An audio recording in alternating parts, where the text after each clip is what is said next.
नमस्कार दोस्तों। कल्प कैरियर इंस्टीट्यूट के ऑनलाइन प्लेटफॉर्म पे मैं आपका अपना कैलाश शर्मा एक बार फिर से बहुत बहुत स्वागत करता हूं दोस्तों। एज यू नो कि हम रीड स्पेशल साइंस के लिए मॉक टेस्ट रेगुलर अपलोड कर रहे हैं। उम्मीद कर रहा हूं दोस्तों इससे आपकी तैयारी को बहुत ही शानदार बूस्ट मिल रहा है। तय बात है दोस्तों, यहाँ से 100% आपको बूस्ट मिलना ही मिलना है, क्योंकि दोस्तों ये जो क्वेश्चंस है वो आरएसएसबी के लेटेस्ट पैटर्न पर डिपेंड है। और मैंने आपको कहा है अगर आप इसके साथ एनसीईआरटी कर लेते हैं तो बहुत ही शानदार कॉम्बो बन जाएगा। ये आपकी बहुत शानदार तैयारी रहने वाली है और आपके सिलेक्शन को कोई नहीं रोक पाएगा। दरअसल दोस्तों, आपको मालूम है कि आज के टाइम में भीड़ बहुत है एग्जाम देने के लिए। तैयारी करने वाले हालांकि कम हैं, लेकिन भीड़ बहुत है एग्जाम देने के लिए। अब ज्यादा अगर है तो हमें तैयारी करने के लिए थोड़ा आगे बढ़ना होगा, हमें औरों से थोड़ा और आगे होना होगा। इसके लिए हमें तैयारी भी उसी हिसाब से करनी होगी। तो आपको बढ़िया शानदार ढंग से तैयारी करने के लिए एनसीईआरटी जैसे सभी टेक्स्ट जो है वो अच्छी तरह से खंगालने होंगे, सभी फैक्ट और सभी डाटा को अच्छे ढंग से खंगालने होंगे और आरएसएसबी के लेटेस्ट पैटर्न के मुताबिक ही तैयारी करनी है दोस्तों। पुराना जो पैटर्न है उसके मुताबिक तैयारी करने का कोई फायदा नहीं है, हमें लेटेस्ट पैटर्न ही देखना है। तो चलिए दोस्तों, लेटेस्ट पैटर्न पर डिपेंड इस अपने मॉक सीरीज को, मॉक टेस्ट को स्टार्ट करते हैं। और इसी के साथ आपकी स्क्रीन पे पहला क्वेश्चन, निम्नलिखित में से किस कार्बनिक यौगिक का क्वथनांक उच्चतम है। अब बात आती है यहाँ कौन से कार्बनिक यौगिक का क्वथनांक उच्चतम है। क्वथनांक जो है दोस्तों वो सामान्य तौर पर अणुभार के समानुपाती होता है। किसके समानुपाती होता है? अणुभार के। जिसका जितना ज्यादा अणुभार उसका आपको द्रव्य, उसका क्वथनांक भी उतना ही ज्यादा मिलेगा। अब मेथेन है, मेथेन का क्या फॉर्मूला होता है? CH4। क्लोरोफॉर्म का क्या फॉर्मूला होता है? CHCl3। और एसिटिक एसिड का फॉर्मूला होता है CH3COOH। और लास्ट में क्या है दोस्तों? एथेनॉल। एथेनॉल का फॉर्मूला होता है CH3CH2OH। अब आप देखेंगे यहाँ पे तो कार्बन का जो परमाणु क्रमांक होता है 6, द्रव्यमान होता है 12, लगभग दुगना करने पर अपने को मिल जाएगा परमाणु द्रव्यमान मिल जाएगा। हाइड्रोजन में ये केस ऐसा नहीं होता, क्योंकि हाइड्रोजन में क्या खास बात होती है? हाइड्रोजन के अंदर इलेक्ट्रॉन जो होता है वो एक होता है, प्रोटॉन जो होता है एक होता है, लेकिन न्यूट्रॉन जो होता है 0 होता है। इस वजह से हाइड्रोजन का जो परमाणु क्रमांक है 1 रहेगा, द्रव्यमान भी 1 रहेगा। तो आप देखेंगे तो 12 + 4 16। इसी तरह अगर यहाँ देखेंगे तो कार्बन का 12, हाइड्रोजन का 1, क्लोरीन का लगभग 35 होता है, 17 2 35.5 होता है, 35 35 35 2 70, 35 105, 106.5 मिलेगा आपको। और यहाँ मिलेगा 12 + 3 + 12 + 16 2 32 + 1, ये हो गया 60। ठीक है। और ये हो गया 12 + 3 + 12 + 2 + 16 + 1, 12 और 3 15, 15 और 12 27, 27 और 2 29, 29 16 45 और 1 है 46। फटाफट में एक आदि ऊपर नीचे देख लेना, 46 47 इतना भी हो। ये हो गया लगभग 119.5 और ये हो गया 16। अब क्या खास बात है दोस्तों, आपको जो क्वेश्चन मिलेगा वो ऐसे ही नहीं मिलेगा। आप सोच रहे हो कि यहाँ से भी आंसर मिल जाएगा, ये सबसे ज्यादा इसका क्या होगा? क्वथनांक होगा। लेकिन इसकी खास बात है क्या? एसिटिक एसिड की। एसिटिक एसिड इस तरह इसकी स्ट्रक्चर को हम ड्रॉ कर सकते हैं। वास्तव में इसकी स्ट्रक्चर इस तरह होती है, CH3C, इस तरह। तो मैंने इसको ऐसे दिखा दिया। दूसरा CH3 का जो मॉलिक्यूल है वो इसके पास ऐसे आ जाता है। अब हाइड्रोजन जो है दोनों ऑक्सीजन के बीच में आ गई, तो यहाँ हाइड्रोजन बॉन्ड बन जाते हैं। जब ये हाइड्रोजन बॉन्ड बन गया तो ये किसने क्या बना लिया? द्विलक। द्विलक यानी डायमर। तो ये जो एक है, अब दो जो है वो एक की तरह ही व्यवहार करेंगे। ये एक माना जाएगा, इस पूरे को एक माना जाएगा, तो इसका लगभग कितना हो गया? 120। कितना हो गया? 120। द्रव्यमान कितना हो गया? अणुभार 120। तो आपको ज्यादा किसका मिलेगा? एसिटिक एसिड का मिलेगा। किसका मिलेगा? एसिटिक एसिड का। क्लोरोफॉर्म से भी ज्यादा होता है, हालांकि क्लोरोफॉर्म का अणुभार ज्यादा है, लेकिन यहाँ इसका कारण मैं आपके सामने बता चुका हूँ। आप इस बात को अच्छे ढंग से नोट कर लीजिएगा। लेटेस्ट का क्वेश्चन है, अभी पूछा गया है, BF3 की अम्लता किस सिद्धांत के आधार पर समझाई जा सकती है? BF3 जो है, अम्ल और क्षार को परिभाषित करने के लिए कई वैज्ञानिक आए। सबसे पहले हमने बात करते हैं आरेनियस ने। आरेनियस ने क्या कहा? आरेनियस ने यह कहा था कि जो H+ देते हैं, जो H+ देते हैं वो क्या होते हैं? अम्ल होते हैं। और जो जो OH- देते हैं वो क्या होते हैं? क्षार होते हैं। अरेनियस के बाद कौन आया दोस्तों? ब्रोंस्टेड लोरी। कौन आया? ब्रोंस्टेड लोरी। ब्रोंस्टेड लोरी ने क्या कहा? लोरी ने ये कहा कि जो H+ देते हैं, जो H+ देते हैं वो तो क्या होते हैं? अम्ल होते हैं। लेकिन जो H+ लेते हैं, जो H+ क्या करते हैं? लेते हैं, वो क्या होते हैं? क्षार होते हैं। क्या होते हैं? क्षार होते हैं।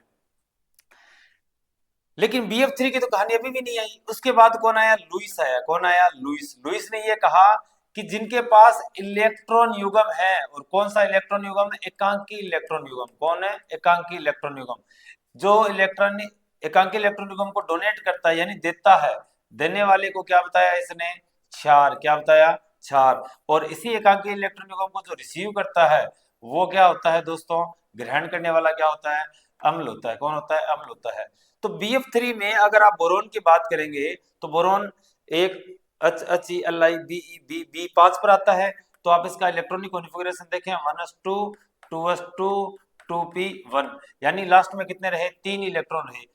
3 इलेक्ट्रॉन है, अगर इसने क्या कर लिया? किसी दूसरे के साथ समझौता भी कर लिया, अगर शेयरिंग भी कर ली, तो कितने इलेक्ट्रॉन होंगे? इसके पास 6 हो जाएंगे। 2 की कमी अभी भी है। इसका मतलब ये इलेक्ट्रॉन न्यून यौगिक है। इलेक्ट्रॉन न्यून यौगिक है। इलेक्ट्रॉन न्यून यौगिक है। इलेक्ट्रॉन न्यून यौगिक को क्या चाहिए? इलेक्ट्रॉन चाहिए। अब जिसके पास एकांकी इलेक्ट्रॉन युग्म है वो देगा। अगर आप बात करें NH3 की, NH3 की इसमें नाइट्रोजन की बात करेंगे, NH3 अमोनिया होती है। नाइट्रोजन की बात करेंगे, नाइट्रोजन आता है 7 पे। 7 पे इसका परमाणु क्रमांक 7 और electronic configuration 1s2 2s2 2p3।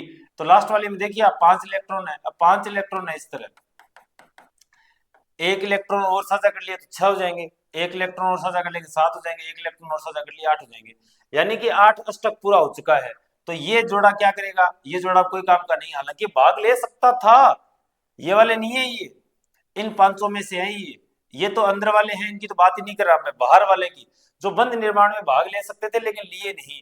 ये ही क्या होते हैं? एकांकी इलेक्ट्रॉन युग्म। क्या होते हैं दोस्तों?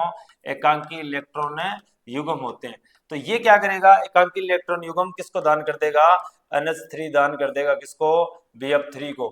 इनको ऐसे ही दिखाया जाता है, एरो का साइन। और एरो किसको? एरो का हेड मुंह किस तरफ होता है? जो इलेक्ट्रॉन ले रहा है, और पूंछ इस तरफ होती है जो दे रहा है।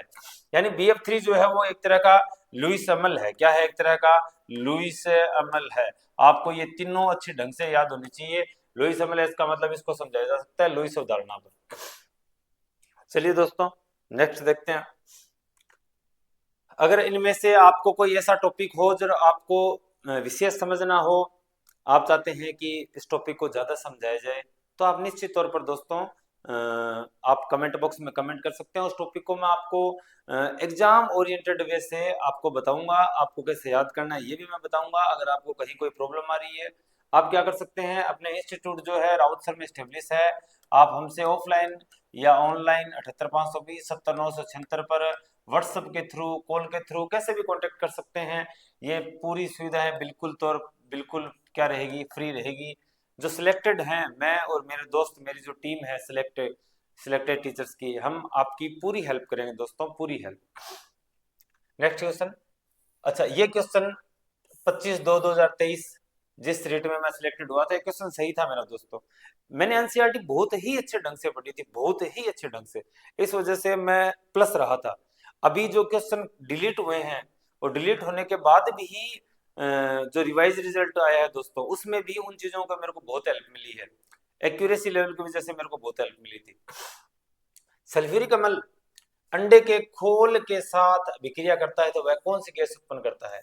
सल्फ्यूरिक अम्ल यानी कि कौन सा अम्ल है? H2SO4। ये भी आपको 10th क्लास में मिल जाएगा। और किसके साथ अभिक्रिया करे? अंडे खोल के साथ। अंडे का खोल क्या होता है? Calcium carbonate. क्या बनाएगा ये? एक तो बनाएगा कैल्शियम सल्फेट, साथ में क्या बनाएगा? H2O, और साथ में क्या बनाता है? CO2। कौन सी गैस रिलीज करेगा? Carbon dioxide. Very good.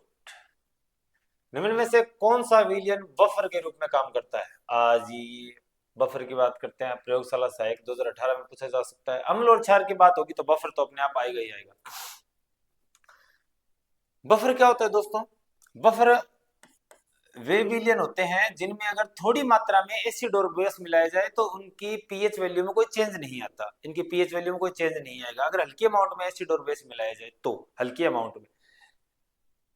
Example कौन कौन से हो सकते हैं? एग्जाम्पल आपको ऐसे याद रखने हैं दोस्तों, बफर के अंदर जरूरी नहीं है कि यही एग्जाम्पल आए, कोई और भी एग्जाम्पल पूछे जा सकते हैं। कोई भी एग्जाम्पल पूछे तो आपको ये ही ट्रिक याद रखना है। देखो क्या होता है बफर का। बफर होता है वीक एसिड यानी दुर्बल अम्ल, और प्लस में इसका अगर वीक एसिड है, एसिड क्या है, वीक है, तो इसका स्ट्रॉन्ग बेस के साथ salt, it's salt with strong base. दूसरा आप क्या लीजिए, वीक बेस, और प्लस अगर वीक बेस है तो इसका सोल्ट होना चाहिए किसके साथ है, स्ट्रॉन्ग एसिड के साथ। किसके साथ है, स्ट्रॉन्ग एसिड के साथ। It's salt with strong acid. अब एग्जांपल देखिए, पहले का example weak acid, weak acid कौन है, CH3COOH, और इसका स्ट्रॉन्ग बेस के साथ, स्ट्रॉन्ग बेस मान लिया NaOH के साथ, NaOH के साथ अगर CH3COOH रिएक्ट करेगा तो H और OH मिलकर H2O बना लेंगे, और पीछे क्या रह जाएगा, सोडियम एसीटेट। इसका क्या नाम है दोस्तों, सोडियम एसीटेट।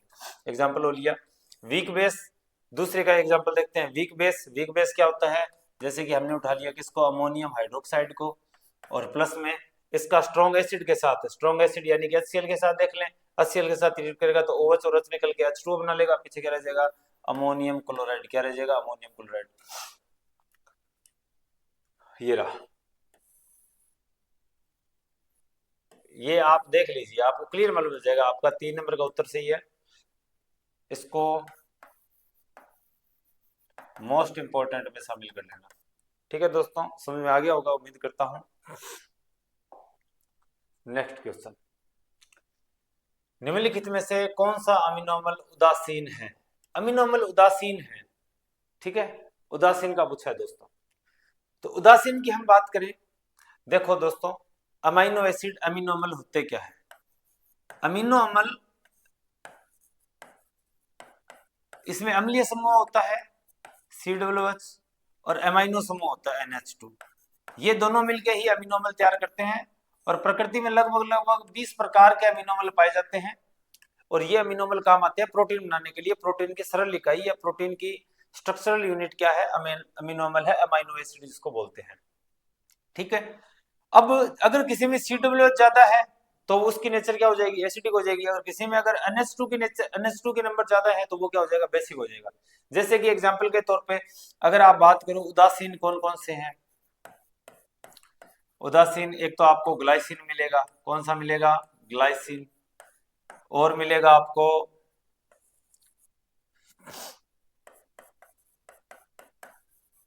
आर्जिनिन। क्या मिलेगा, आर्जिनिन मिलेगा। आपको अम्लीय देखने हैं, अम्लीय क्या मिलेंगे, अम्लीय मिलेंगे एस्पार्टिक एसिड, कौन सा, एस्पार्टिक एसिड, एस्पार्टिक एसिड, और glutamic acid, glutamic acid, glutamic acid. और अगर आप क्षारीय देखेंगे तो आपको क्षारीय मिलेगा कौन सा, लाइसिन, कौन सा मिलेगा, लाइसिन मिलेगा। और दूसरा मिलेगा हाँ सॉरी दोस्तों ये आर्जिनिन, आर्जिनिन जो है वो उदासीन नहीं होता, क्षारीय होता है। क्या होता है, क्षारीय, आर्जिनिन, आर्जिनिन। ठीक है, इस तरह। वेलिन, वेलिन भी क्या होता है, उदासीन होता है। वेलिन भी क्या होता है दोस्तों, उदासीन होता है। ग्लूटामिक एसिड हो गया, लाइसिन, लाइसिन क्षारीय का उदाहरण है, वेलिन और ग्लाइसिन दोनों ही उदासीन के एग्जाम्पल है दोस्तों। दोनों ही किसके उदाहरण है, उदासीन के उदाहरण है। तो इस तरह के क्वेश्चन में वनपाल 2022 इस तरह के क्वेश्चन में डाउटफुल रहती है चीजें। हो सकता है कि आपको ये डिलीट किया जाए या फिर बोनस वगैरह जो भी उनकी व्यवस्थाएं हो उस तरह से किया जा सकता है। ठीक है, नेक्स्ट देखते हैं दोस्तों, निम्न में से कौन सा अम्ल सबसे प्रबल अम्ल है? HClO4 पर क्लोरिक एसिड बोलते हैं, HClO3, HClO2, HF। दरअसल वहां भी HClO ही होना चाहिए था। इस तरह के क्वेश्चंस के अंदर आप देखो क्लोरीन का ऑक्सीकरण अंक, क्लोरीन का ऑक्सीकरण अंक, अगर एक जैसे इस तरह आई चीजें तो उनका देखो क्लोरीन का क्या ऑक्सीकरण अंक। क्लोरीन का ऑक्सीकरण अंक ज्ञात कैसे करना है, जैसे इसमें क्लोरीन का ज्ञात करना है तो क्लोरीन का हमें मालूम नहीं तो उसको क्या बना लिया, x बना लिया। और हाइड्रोजन का क्या होता है, +1 होता है, और ऑक्सीजन का -2, और है कितने 4, बराबर ऊपर कोई चार्ज नहीं है इसका मतलब 0 है, तो 4 2 8, 8 में से 1 गया 7, x इक्वल टू हो गया -7, सॉरी +7। ये उस तरफ जाके दोस्तों प्लस का हो जाएगा तो x इक्वल टू आ जाएगा +7। ये इसका मतलब यहाँ ऑक्सीजन की अवस्था, क्लोरीन की ऑक्सीजन अवस्था कितनी है, +7। सेम ऐसे ही 3 2 6, 6 में से 1 जाएंगे तो कितना रह जाएगा, 5 रह जाएगा। यहाँ 2 2 4, 4 में से 1 गया 3, और 3 उस तरफ जाके प्लस का हो जाएगा। और इसी तरह इस केस में कितना मिलेगा, आपको +1 मिलेगा। इसको यहाँ मत देखना चाहिए, हालांकि इसकी हम जो उत्तर देखेंगे उसमें इसकी अम्लता जो हो कम ही मिलेगी, बट आपको क्वेश्चन HClO का मिलेगा। सबसे ज्यादा ऑक्सीकरण अवस्था +7 इसकी है, तो अम्लीय प्रकृति भी इसी की होगी। ठीक है दोस्तों, इस तरह का क्वेश्चन और भी एग्जाम्पल के साथ पूछा जा सकता है, तो आपको वहां ऑक्सीकरण अवस्था ही देखनी है। क्या देखनी है, ऑक्सीकरण अवस्था देखनी है। नेक्स्ट देखिए, एक जादूगर जादू दिखाता है, अमोनियम हाइड्रोक्साइड युक्त गिलास में एक रंगहीन विलयन मिलाता है। अमोनियम हाइड्रोक्साइड युक्त गिलास है, अमोनियम हाइड्रोक्साइड NH4OH का एक गिलास है, और उसमें तथा सभी को अमोनियम क्लोराइड के सफेद धुएं में चकित कर देता है। तो क्या मिलाया गया था उसमें, NH4 अमोनियम क्लोराइड के सफेद धुएं। अब क्लोरीन कहां से आएगा, ऑब्वियसली सी बात है HCl से आएगा, बस हाइड्रोक्लोरिक अम्ल। पशु परीक्षण कितना बढ़िया क्वेश्चन है। नेक्स्ट क्वेश्चन आपकी स्क्रीन पे, पीएच स्केल की खोज किसने की थी, 2018 में पूछा गया क्वेश्चन। ये खोज की थी दोस्तों सोरेनसन ने। पीएच में पीएच जो है ये रिप्रेजेंट करता है पोटेंज को, किसको, पोटेंज को। जर्मन वर्ड है ये, किस तरह का वर्ड है, जर्मन भाषा का शब्द है, जिसका मतलब क्या होता है, पुषांश। क्या होता है, पुषांश या फिर शक्ति। क्या होता है, पुषांश या फिर शक्ति, power of hydronium ion. Next question, यदि किसी विलेन की पीएच 5.2 है और पीओएच होगा, पीओएच क्या होगा, पीएच जो है और पीओएच जो है इनका टोटल होता है दोस्तों 14। ठीक है, पीएच कितना दे रखा है 5.2, कितना दे रखा है 5.2, प्लस पीओएच इक्वल टू 14, और पीओएच इक्वल टू क्या हो गया 14 minus 5.2, it means 8.8 is our answer. प्रयोगशाला सहायक 2018 में पूछा गया, बढ़िया क्वेश्चन। चलिए दोस्तों नेक्स्ट क्वेश्चन स्टार्ट करते हैं। ACF अफारो 2021 का क्वेश्चन है दोस्तों, काफी बढ़िया। कौन सा एक अम्लीय लवण है, अब देखिए कितना बढ़िया पूछा गया क्वेश्चन है ये, अम्लीय लवण है। सामान्य देखने पर समझ में नहीं आएगा, आप देखिए, देख के आंसर कीजिए। लवण जो है वो एसिडिक है या बेसिक है, क्षारीय है या उदासीन है, इस बात को हम यही देख के बता पाएंगे कि वो किस से बना है। जैसे कि लवण बनता किससे है, अम्ल प्लस क्षार अभिक्रिया करके क्या बनाते हैं, लवण बनाते हैं। अम्ल प्लस क्षार अभिक्रिया करके क्या बनाते हैं, लवण बनाते हैं। अगर अम्ल क्या है, परबल है, क्या है, परबल है, और क्षार भी क्या है, परबल है, तो लवण क्या बनेगा, उदासीन बनेगा। क्या बनेगा, उदासीन बनेगा। लेकिन इनमें से एक प्रबल है और दूसरा क्या है, दुर्बल है। अगर अम्ल प्रबल हुआ तो अम्ल क्या, लवण क्या हो जाएगा, अम्लीय। और अगर क्षार प्रबल हुआ और अम्ल दुर्बल हुआ तो क्या हो जाएगा, क्षारीय हो जाएगा। अब जैसे कि सोडियम क्लोराइड किससे मिलकर बना है, सोडियम क्लोराइड बना है HCl प्लस NaOH से, दोनों ही प्रबल है, स्ट्रॉन्ग है। ठीक है, दूसरा है सोडियम कार्बोनेट Na2CO3, ये किससे मिलके बना है, ये मिलके बना है NaOH प्लस H2CO3, इसका नाम है कार्बनिक अम्ल। क्या नाम है, कार्बनिक अम्ल, इसका नाम याद रखना दोस्तों।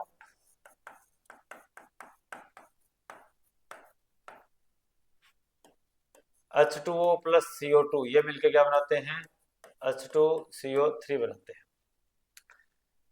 ये तो हो गया स्ट्रॉन्ग बेस, स्ट्रॉन्ग बेस हो गया, ये वीक हो गया, इसका मतलब ये बेसिक होगा। अमोनियम क्लोराइड NH4Cl, NH4Cl किससे मिलकर बना है? NH4OH से और प्लस में HCl। यहाँ देखिए ये प्रबल है और ये क्या है? क्षार दुर्बल है, तो इसका मतलब ये अम्लीय लवण है। कैसा लवण है ये? अम्लीय लवण है। कैसा लवण है? अम्लीय लवण है। उत्तर आ गया ये भी देख लेते हैं। पोटेशियम सल्फेट K2SO4 ये किससे मिलकर बनता है? पोटेशियम हाइड्रोक्साइड से और H2SO4 से। दोनों ही स्ट्रॉन्ग है, तो ये उदासीन है। क्या है ये? उदासीन है। बता देता हूँ सारे, ये क्षारीय है, ये क्या है? क्षारीय है, और ये क्या है? उदासीन है। क्या है? उदासीन है। नेक्स्ट क्वेश्चन दोस्तों, बढ़िया क्वेश्चन पूछे जा रहे हैं एग्जाम के अंदर।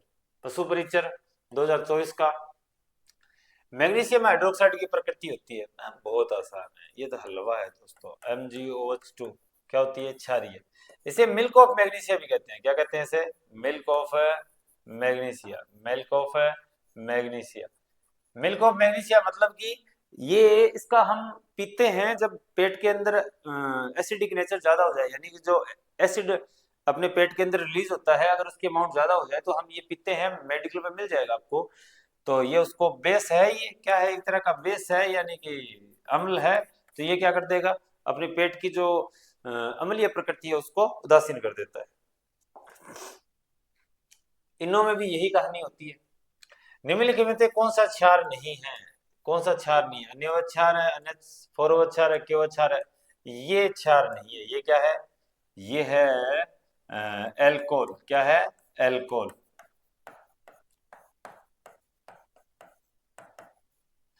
ये इस तरह के विग्रह दिखाता है, अम्लीय प्रकृति भी दिखाता है। कैसी प्रकृति? अम्लीय प्रकृति दिखाता है ये H+ निकलने की वजह से। और पीछे जो बच गया इसका नाम क्या है दोस्तों? Sodium ethoxide. क्या नाम है? Sodium ethoxide. Sorry, ethoxide. Sodium तो था ही नहीं, सोडियम लग जाता है तो बन जाता है सोडियम एथोक्साइड। एथोक्साइड नाम है उसका। लैब असिस्टेंट 2018 क्वेश्चन, निम्न यौगिकों को घटते हुए अम्लीय सामर्थ्य के क्रम में व्यवस्थित कीजिए। इस तरह के क्वेश्चन तो आप या फिर तो स्किप कर दो। अगर आप लोगों को बढ़िया, आपने केमिस्ट्री पढ़ी है तब तो आप कीजिए, अदरवाइज आप इस तरह के क्वेश्चंस को स्किप भी कर दीजिए, ज्यादा बढ़िया रहेगा। यहां अगर आप समझना चाहो तो मैं समझा सकता हूं, अगर किसी को नहीं समझना है तो वो आगे बढ़ जाना। ठीक है, मैं समझा देता हूं हल्का सा, क्योंकि ऐसा एक क्वेश्चन पूछ ले और फिर बाद में ये बीच में चाहे रिंग बना दो, इसका कोई मतलब नहीं है, बेंजीन है। ठीक है, ये आपको मालूम होगा, आप लोगों ने ऑलरेडी ग्रेजुएशन कर रखी है, साइंस के स्टूडेंट है, तो इतना तो मालूम होगा ही। अब ये क्या होता है दोस्तों कि जब ये एसिड फॉर्म करते हैं, एसिडिक रिएक्शन करते हैं, तो ये H+ को डोनेट कर देते हैं, तो यहाँ माइनस आ जाता है। क्या आ जाता है? माइनस आ जाता है। तो अब जो आयन बना है माइनस लगाने के बाद, जितना ज्यादा स्टेबल होगा ना, उसकी एसिडिक नेचर उतनी ज्यादा। और स्टेबल करने के लिए इस माइनस के चार्ज को, एक जगह चार्ज इकट्ठा पड़ा है, आवेश पड़ा है, इसको इक्वल डिस्ट्रीब्यूट होना चाहिए। ये इक्वल डिस्ट्रीब्यूट होना चाहिए, कोई आगे इस तरफ खींचने वाला होना चाहिए कि चार्ज आगे आ जाए, ताकि इक्वली डिस्ट्रीब्यूट हो जाए। अब नाइट्रोजन तो इस तरह है, तो ये वाले बॉन्ड के इलेक्ट्रॉन ऑक्सीजन ले लेगी, तो वो नाइट्रोजन के पास इलेक्ट्रॉन कम हो गए, तो नाइट्रोजन अंदर से ले लिया, मतलब चार्ज ऊपर से लिया जा रहा है। चार्ज लिया जा रहा है मतलब स्टेबिलिटी बढ़ गई, स्टेबिलिटी बढ़ गई, स्टेबिलिटी मतलब स्थायित्व बढ़ गया। यहाँ CH2 ये क्या करता है? इसका काम ये है कि प्लस आई के द्वारा, यानी कि ये तो चार्ज को पुश कर रहा है ऊपर और धकेल रहा है, नीचे आने की बजाय ये तो ऊपर धकेल रहा है, तो इसका मतलब स्टेबिलिटी कम हुई है। और ये इन दोनों के बीच में है, तो सबसे ज्यादा स्टेबिलिटी 1 नंबर वाले की, तो सबसे ज्यादा अम्लीय नेचर, अम्लीय प्रकृति भी इसकी 2 नंबर पे, 2 नंबर वाला हो जाएगा, और सबसे कम ये 3 नंबर वाला, 1 2 3 ये वाला। कई बार ऐसे क्वेश्चन पूछे जाते हैं और आएंगे दोस्तों, आप देख लेना चाहिए, आपके एग्जाम में भी है ना, बढ़िया बढ़िया क्वेश्चन आपको देखने को मिलेंगे। एथेनॉइक अम्ल कार्बोनेटों के साथ अभिक्रिया करके क्या बनाता है? एथेनॉइक अम्ल। एथेनॉइक अम्ल का क्या फॉर्मूला है? CH3COOH। इसे ही एसिटिक एसिड कहते हैं। इसका 4% का विलयन, इसका 4% का विलयन क्या होता है? सिरका होता है। क्या होता है? सिरका। इसका एक नाम और है क्या? Glacial acetic acid. क्या नाम है? Glacial acetic acid. क्या, क्यों कहते हैं इसको? क्योंकि ये कम तापमान पे जम जाता है। कम तापमान पे क्या हो जाता है? जम जाता है, सॉलिड हो जाता है। एथेनॉइक अम्ल कार्बोनेटों के साथ अभिक्रिया करके CH3COOH कार्बोनेट के साथ अभिक्रिया करेगा, मतलब Na2CO3 के साथ अभिक्रिया करेगा, तो क्या बना लेगा, CH3 COO बना लेगा और प्लस में H2O बना लेगा और प्लस में CO2 बना लेगा। Answer number 2। अच्छा, आपकी जानकारी के लिए मैं बता दूं कि ये जो क्वेश्चन है, ये जो क्वेश्चन है ये एनसीईआरटी 10th में एज इट इज उठाया हुआ क्वेश्चन है। अगर हमें लीड करना है ना दोस्तों, तो हमें तय बात है कि आपको इस तरह के एडवांस क्वेश्चन जो है वो करने पड़ेंगे, आपको एनसीईआरटी जो है बढ़िया ढंग से करनी पड़ेगी, तभी हम औरों से आगे जा पाएंगे। क्षारीय माध्यम में KMnO4 का तुल्यांकी बाहर है। KMnO4 जो है, KMnO4 पोटेशियम परमैंगनेट बैंगनी रंग का, तुल्यांकी भार पूछा है। सीईटी में 10+2 में क्वेश्चन आया दोस्तों, ये अभी महीने साल भर पहले। KMnO4 का तुल्यांकी भार, तुल्यांकी भार कैसे ज्ञात किया जाता है? तुल्यांकी भार एसिड बेस का तुल्यांकी भार ऐसे ज्ञात होता है कि जितने H+ डोनेट किए जाते हैं उसको डिवाइड कर दो। जैसे कि HCl में 1 H है तो 1 से डोनेट कर दो, डिवाइड कर दो। H2SO4 में 2 H है तो इसको 2 से डिवाइड कर दो। 2 H का मतलब 2 H देता है ये। HCl जो है इसका परमाणु भार हो गया, ये आणविक भार हो गया 36.5 और 1, यही इसका परमाणु भार है, ये इसका तुल्यांकी भार है। बट इसका होता है 2 + 32 + 64, ऑक्सीजन का, सल्फर का और हाइड्रोजन के 2 हो गए, सल्फर का 32 हो गया, दुगना किया है मैंने। HCl 16 पे आता है, ये हो गया 4 2 6 8 98 98 बटे 2 49। तो इसका H2SO4 का ये तुल्यांकी भार है। कौन सा भार है? तुल्यांकी भार है। कौन सा भार है? तुल्यांकी भार। और ये कौन सा भार है? आणविक भार है। ऐसे ही अगर कोई इलेक्ट्रॉन दे रहा है, ले रहा है, अपचयन उपचयन हो रहा है, तो जितने इलेक्ट्रॉन दिए जा रहे हैं, जितने इलेक्ट्रॉन लिए जा रहे हैं उसका भाग दे दो, उसका तुल्यांकी भार आ जाएगा। तो KMnO4 करता क्या है? KMnO4 वास्तव में, यहाँ KMnO4 जो है MnO4 माइनस की स्टेट में है, यहां से ये जाता है MnO4 -2 के स्टेट में। ये ऑक्सीकारक है तो इसका खुद का क्या होता है? अपचयन होता है। क्या होता है? अपचयन होता है। यहां अगर आप इसकी ऑक्सीडेशन स्टेट फाइंड करेंगे मैग्नीज की, तो आपको मिलेगी प्लस की 7, 4 2 8, मैग्नीज की हमें x मान ली, और ऑक्सीजन की होती है -2, 4 है और ऊपर माइनस का 1 है, तो 4 2 8, माइनस का 8 उस तरफ जाएगा, प्लस का 8 हो जाएगा, प्लस का 8 -1 7 हो जाएगा।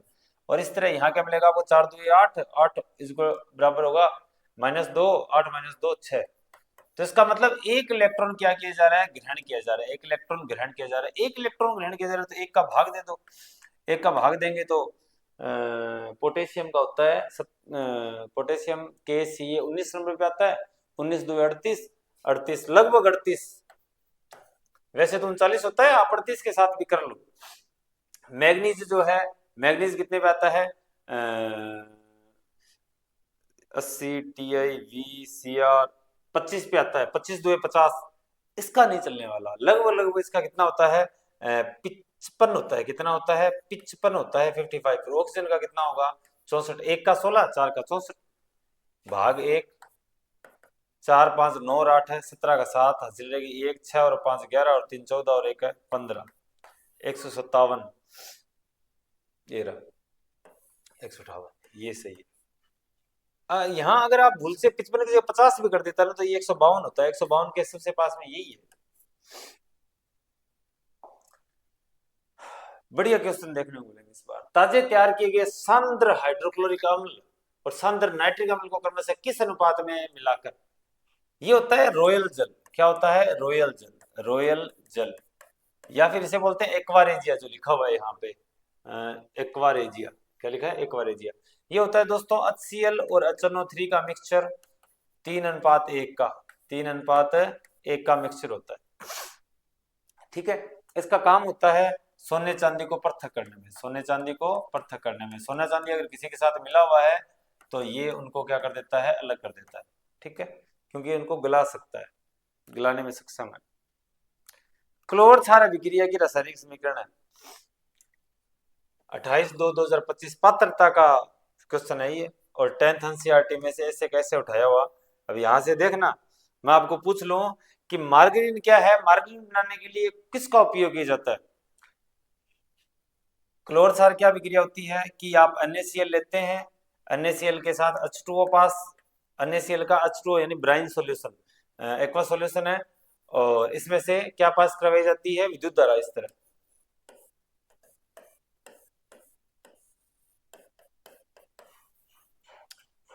तो क्या बनेगा, अन्योच बनेगा, साथ में क्लोरीन बनेगी और साथ में हाइड्रोजन बनेगी। बैलेंस्ड इक्वेशन एक ही है, तो कोई इश्यू ही नहीं है, यही है। ठीक है, अन्योच इसमें खुद में रह जाता है। ये पॉजिटिव वाला चार्ज यानी कि ये नोड है, ये कैथोड है, और क्लोरीन जो है वो खुद इलेक्ट्रोनेगेटिव एलिमेंट है, इस वजह से ये तो चली जाएगी किस पे, एनोड पे, और हाइड्रोजन किस पे चले जाएगी, कैथोड पे। क्लोरीन के तो बहुत सारे काम हैं। यहाँ हाइड्रोजन जो है वो मार्गरीन बनाने के भी काम आता है। क्या बनाने में, मार्गरीन। मार्गरीन क्या होता है, नकली मक्खन। क्या होता है दोस्तों, नकली मक्खन। ये H2।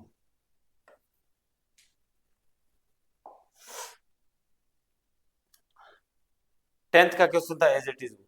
निम्नलिखित में से किस लवण में क्रिस्टलीकरण का जल नहीं होता। क्रिस्टलीकरण का जल मतलब सीधे वाटर मॉलिक्यूल जुड़े हुए होते हैं, जैसे कि धोने का सोडा। तो Na2CO3.10H2O। जैसे कि नीला विट्रोल यानी ब्लू विट्रोल यानी कि नीला धोता, CuSO4.5H2O। जैसे कि जिप्सम, CaSO4.2H2O। खाने के सोडे में नहीं होता, खाने के सोडा होता है NaHCO3।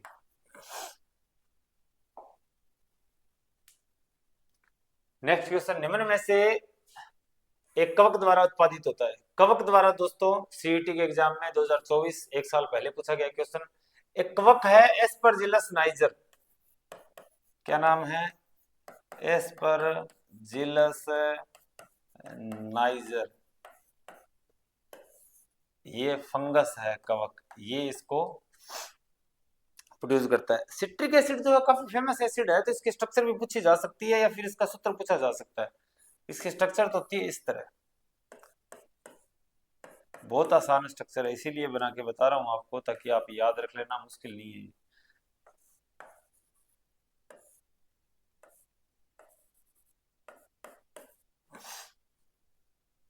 C6H8O7। नेक्स्ट क्वेश्चन की ओर बढ़ते हैं। कौन सा ऑर्गेनिक अम्ल है, ऑर्गेनिक अम्ल मतलब जिसमें कार्बन का हिस्सा ज्यादा हो।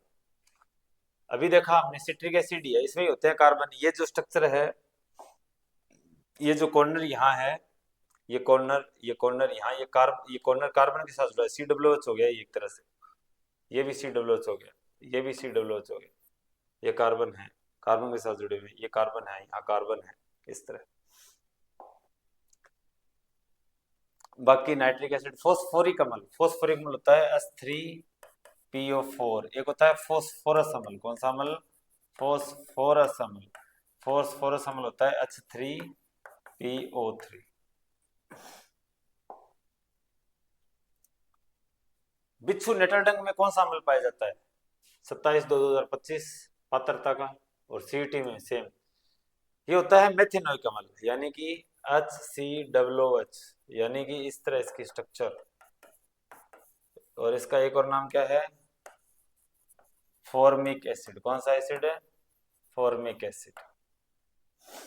नेक्स्ट क्वेश्चन दोस्तों, फिनोफ्थलीन क्षारीय माध्यम में घोल को बदल देता है। क्षारीय माध्यम में दोस्तों ये क्या हो जाता है, गुलाबी। कैसा हो जाता है, गुलाबी हो जाता है। जबकि अम्लीय में रंगहीन, अम्लीय में रंगहीन रहता है, इसमें कोई रंग नहीं होता। फिनोफ्थलीन जो है वो एक तरह का कृत्रिम सूचक है। अच्छा, कृत्रिम सूचक इसके अलावा कौन से, लिटमस भी है, लिटमस जो लाइकेन से मिलता है। इसके अलावा ये कृत्रिम है, लिटमस प्राकृतिक है। सॉरी दोस्तों, लिटमस कैसा है, प्राकृतिक है, लाइकेन से मिलता है। गुड़हल हो गया, हल्दी हो गई। इसके अलावा गंधीय सूचक भी है, ओल्फैक्टरी, जिनकी महक से मालूम पता किया जा सकता है कौन सा अम्ल कौन सा बेस है, जैसे कि लौंग, जैसे कि वनीला, जैसे कि प्याज। नेक्स्ट देखिए, निम्न में से प्राकृतिक सूचक है, प्राकृतिक सूचक लिटमस अभी पढ़ा हमने, लाइकेन। लाइकेन जो है वो एक सहजीविता का उदाहरण है। किसका उदाहरण है, सहजीविता का उदाहरण है। इसमें आपको क्या मिलेगा, फंगस यानी कवक, और साथ में क्या मिलता है, लाइकेन मिलती है। ठीक है, सॉरी शायद जल्दबाजी में पता नहीं गलती क्यों हो रही है। लाइकेन नहीं मिलता, एलगी मिलता है। क्या मिलता है? एलगी मिलता है। एक भोजन देता है, एलगी जो है वो प्रकाश संश्लेषण कर सकता है, और दूसरा बाकी चीजें अवेलेबल करवाता है। निम्न में से किस में लोरिक एसिड होता है, जो कुछ संक्रमणों के इलाज के लिए किया जाता है उपयोग, और मॉइस्चराइजिंग क्रीम के निर्माण में किया जाता है? लोरिक एसिड जो है ना, वो माँ के दूध में सबसे ज्यादा होता है, माँ के दूध में सबसे ज्यादा होता है। और बच्चे की इम्यूनिटी पावर के लिए, किसके लिए? इम्यूनिटी पावर के लिए ये बच्चे को पीना बहुत ही जरूरी है। ठीक है। इसके अलावा ये सब ज्यादा होता है सरसों के तेल में। किसमें होता है? सॉरी, नारियल के तेल में। पता नहीं हो क्या रहा है, बोला जा रहा है, निशान लग रहा है नारियल के तेल पे, और बोला जा रहा है सरसों का तेल। नारियल के तेल में होता है दोस्तों लोरिक एसिड। ठीक है। हालांकि और भी जगह होता है, बट सबसे ज्यादा इसमें होता है। ऐसे तो गाय के दूध में मिलेगा आपको लोरिक एसिड, भैंस के दूध में मिलेगा, नाम मात्र की उसमें मात्रा होती है। लेकिन इसके अंदर जो है वो 55-60% तक क्या होता है? लोरिक एसिड होता है। किसमें? नारियल के तेल में। अम्ल होता है, अम्ल अभी हमने पढ़ लिया। अम्ल प्रोटॉन दाता होता है, प्रोटॉन ग्राही तो क्षार होते हैं। शायद ये अंतिम अंतिम चल रहा था, तो अंतिम के टाइम के अंदर ये ऐसे कुछ चीजें हो जाती है। चलो दोस्तों, उम्मीद करता हूं कि आपको यहाँ से जो आपने क्वेश्चंस किए हैं वो आप काफी हद तक कर पाएंगे।